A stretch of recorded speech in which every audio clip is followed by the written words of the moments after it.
What's your take? I know you've commented on Bitcoin as, it's been become this protocol where it's been hard to innovate, hard to get agreements, hard to really push the envelope on new technologies, and that's part of the frustration on starting, let's say, Ethereum or Cardano. What's your future prognosis of where Bitcoin is headed?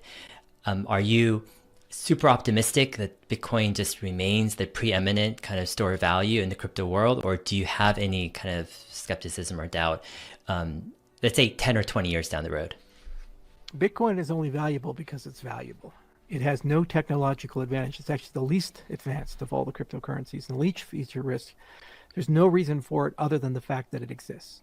And if the value plummets, no one will mine it, and then you lose all your security. So the minute that it gets flipped by another cryptocurrency, unless they can find a way to actually innovate again, Bitcoin will die, in my view, because there's no reason to hold it over its neighbors.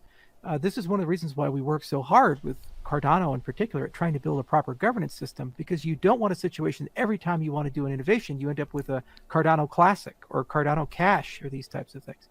Bitcoin lost some of its earliest and best people over just the block size, a system parameter.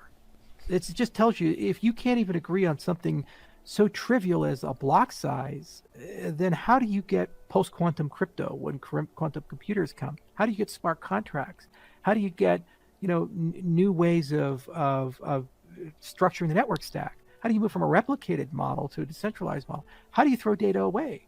What happens when the Bitcoin blockchain is a petabyte and only two people can have it as NSA and Google?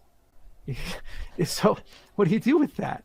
And if you can't decide a block size, how the hell do you decide these much more significant and serious things? You need a governance system that sits on top of it. And unfortunately, that's so far beyond the initial vision of Satoshi. That's like going to a bunch of Jews and trying to convince them that, Jesus Christ is their savior. You have a whole new religion, okay? You're not really going to succeed in that respect. You're just, it is what it is. You have to accept that these things coexist.